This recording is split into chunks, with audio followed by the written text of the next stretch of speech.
A city can feed thousands. It can move grain, assign workers, and build temples. But once the city grows beyond memory, someone has to make the world stay still long enough to be counted. When we hear the word writing, we usually imagine words. We imagine a poem, a prayer, a law, a letter, a story passed from one mind to another. But in Sumer, writing did not begin that way. It began before literature. It began before kings were filling tablets with heroic claims. It began as a practical answer to pressure. The first city had a memory problem. Grain moved into storehouses, rations moved out to workers, sheep were counted, beer was assigned, cloth was measured, fields had obligations, temples received offerings.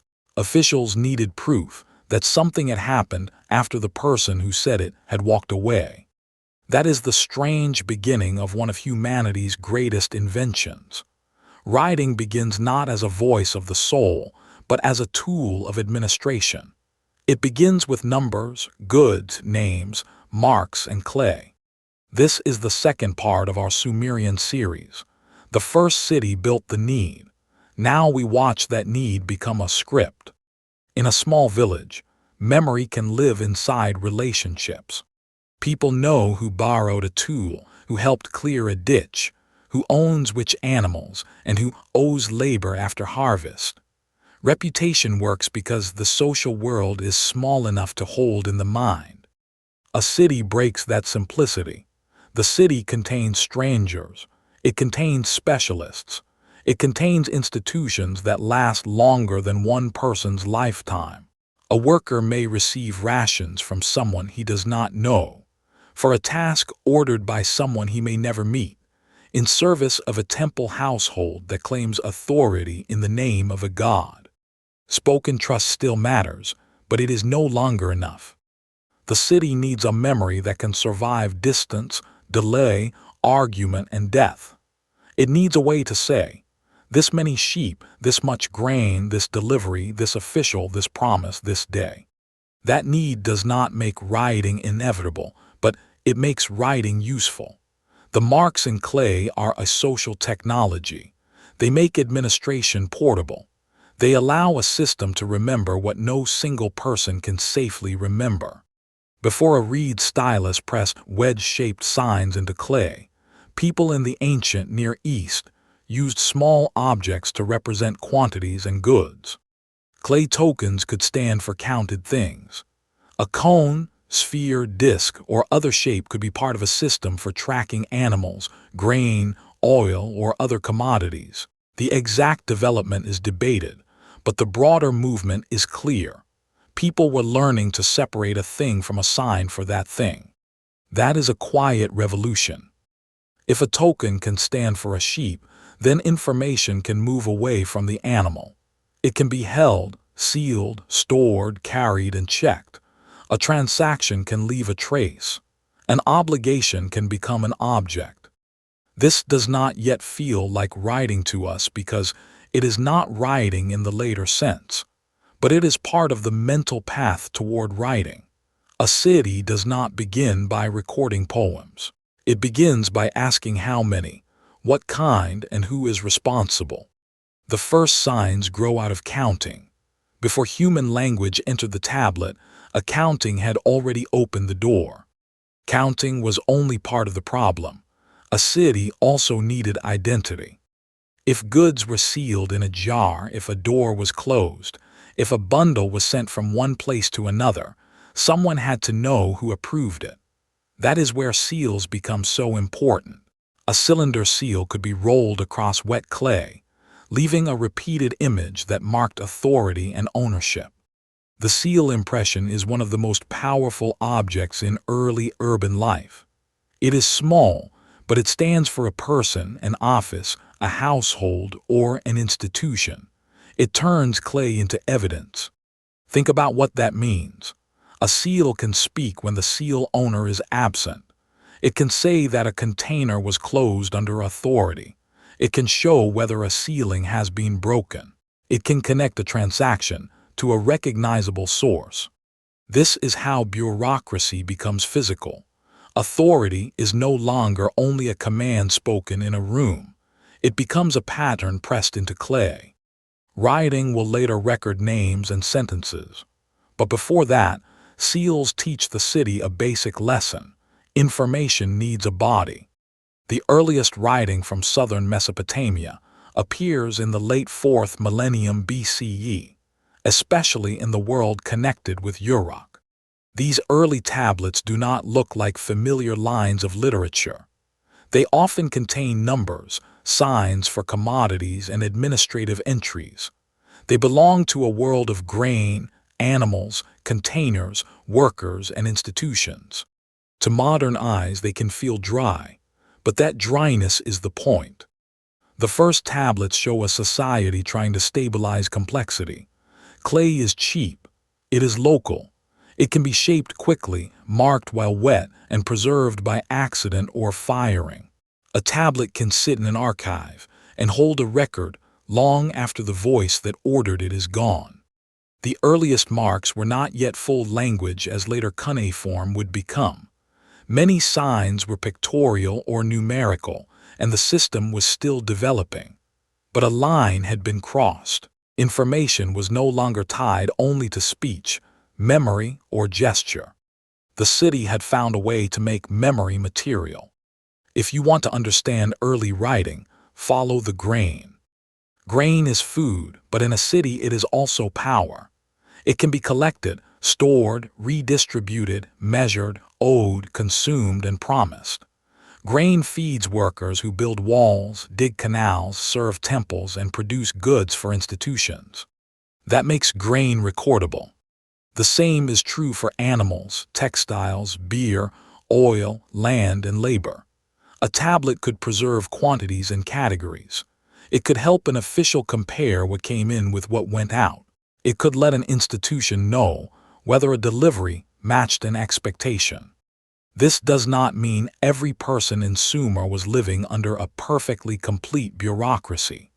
Real life is always messier than records, but the records show what institutions cared enough to count.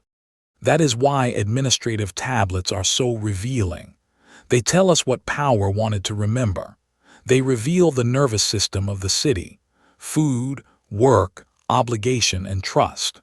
Writing began by serving that nervous system. It made the city legible to itself. Cuneiform gets its name from the wedge-shaped marks made by a stylus pressed into clay.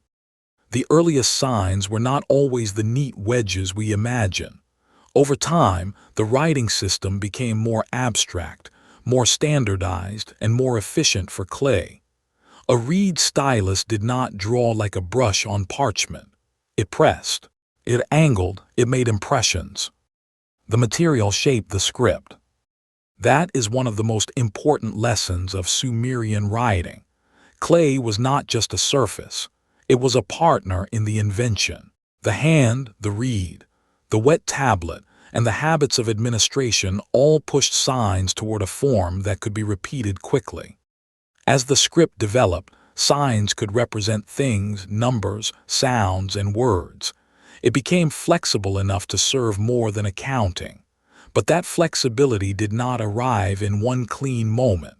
It was built through use. Writing is often presented as a flash of genius. Cuneiform looks more like a long negotiation between need, material, habit, and human skill.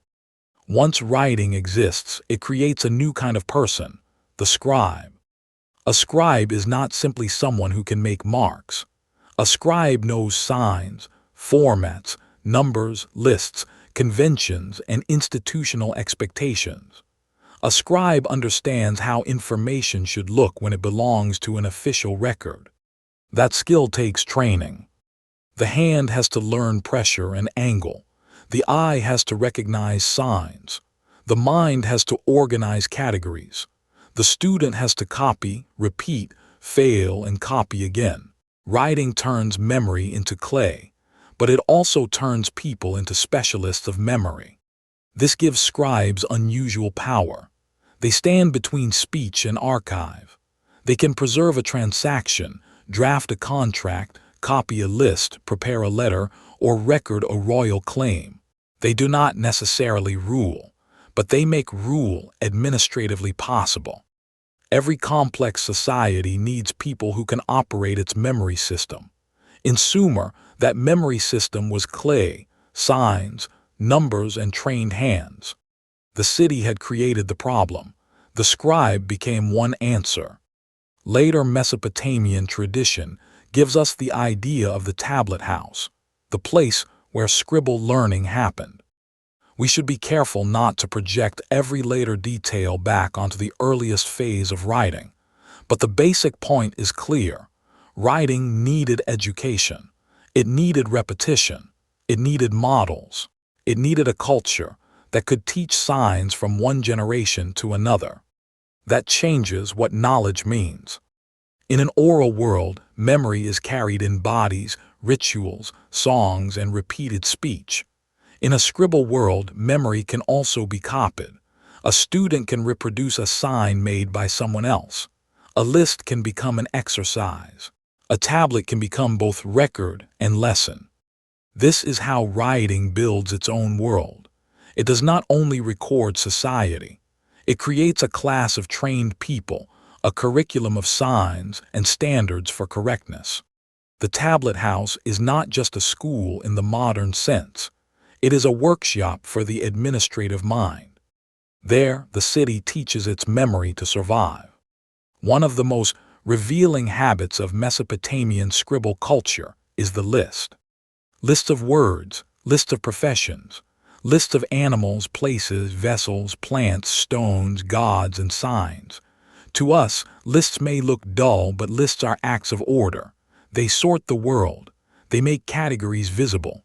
They train the mind to move through reality in an official way. This matters because writing does not only store information, it changes how information is organized. When a thing is placed in a list, it becomes comparable to other things. When a profession is written beside other professions, society itself starts to look like a structure. When names are recorded, identity becomes part of an archive. Lists are one reason scribal culture became powerful. They turned the messy world into a world that could be taught, copied, searched, and administered. The early city needed records, but once writing existed, it did something more ambitious. It began to classify. The tablet did not merely remember the world.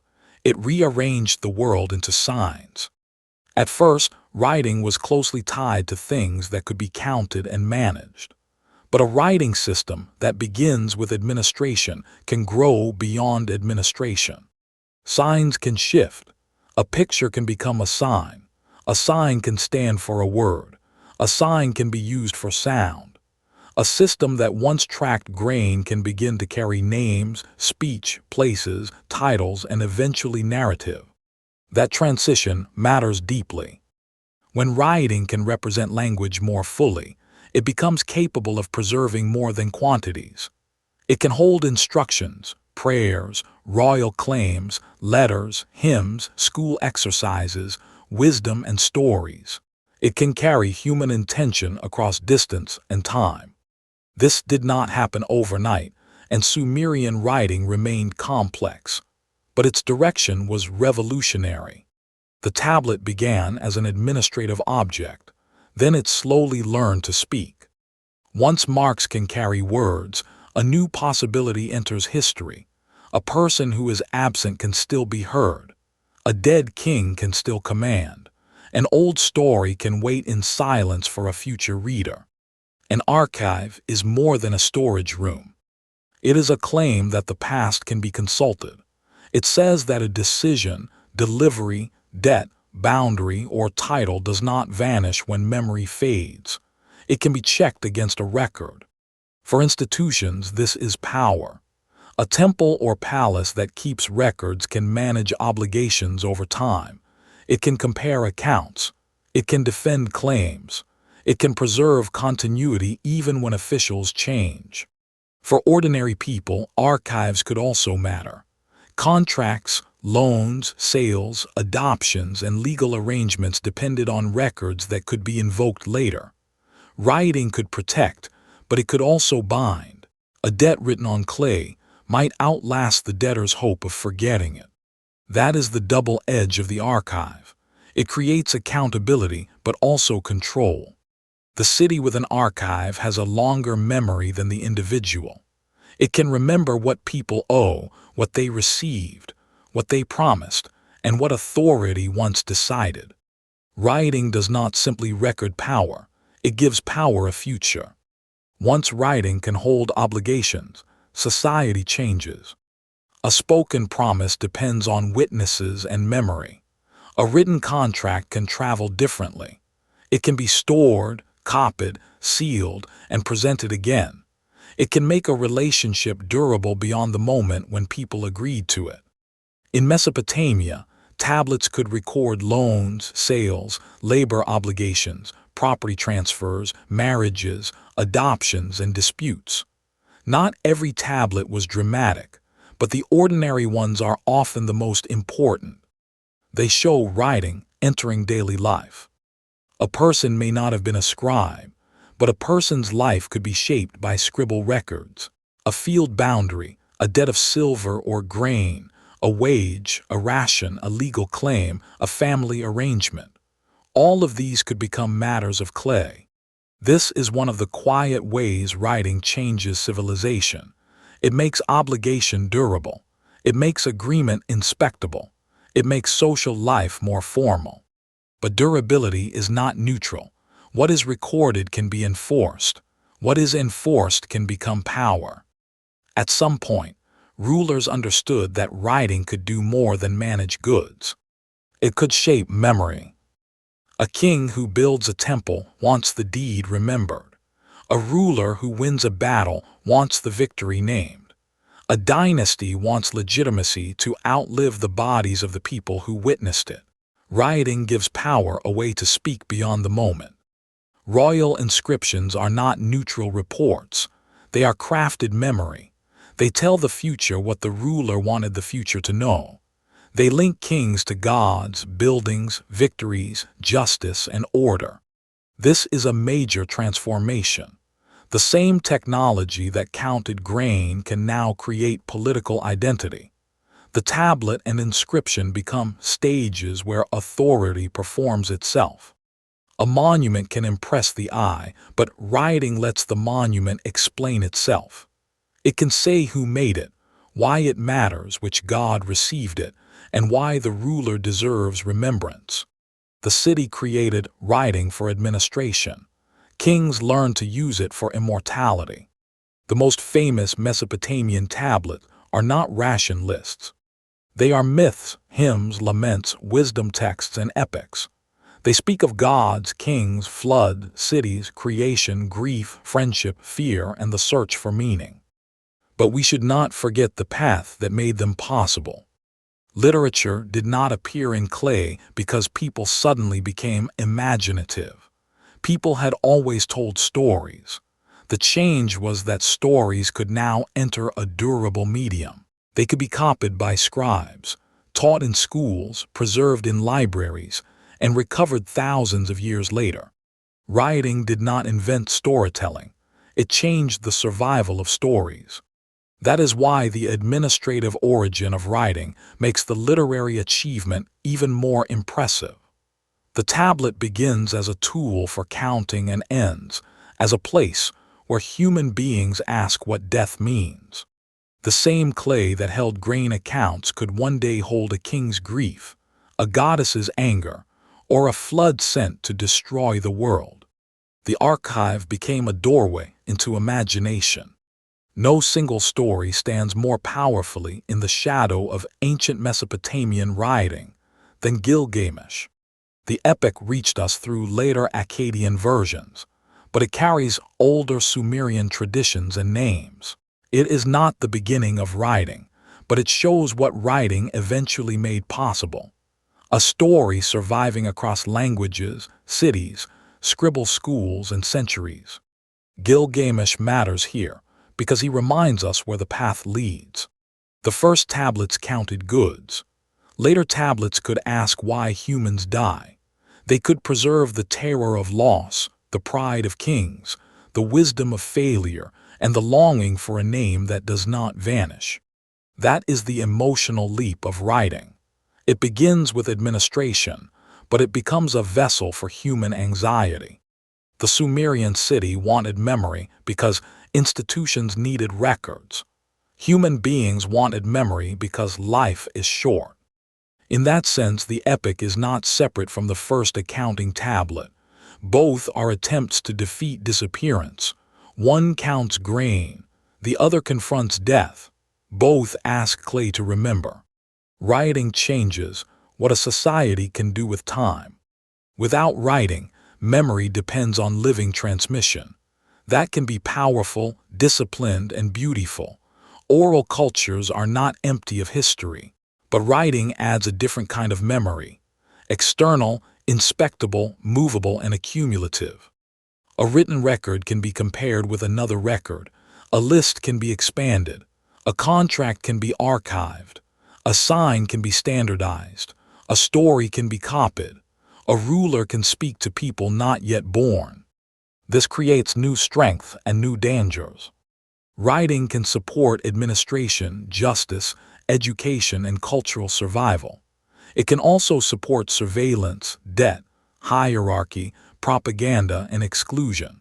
Those who control writing often control what counts as official memory. That is why Sumer's invention matters so much. It is not simply a milestone on the road to books. It is a change in the relationship between humans and memory. Once memory leaves the body and enters objects, society can become larger, older, and more complex than any individual mind. Most ancient voices are gone. Wood rots, papyrus breaks, leather decays. Spoken words vanish the moment they are not repeated, but clay can survive. Fired, buried, broken, forgotten, and found again, a tablet can wait for thousands of years. That survival is one reason Sumer still matters.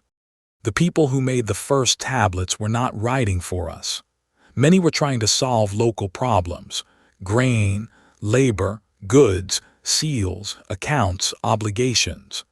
Yet their practical marks became part of humanity's oldest written memory.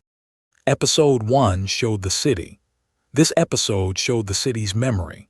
The next part moves into the world that memory helped preserve: gods, kings, flood stories, and the sacred imagination of Sumer. For now, remember the deeper lesson. Writing was not born as a miracle above ordinary life. It was born in mud, work, counting, trust, and pressure. It began because the city needed memory. It endured because clay could hold what humans could not. And after 5,000 years, the clay is still speaking.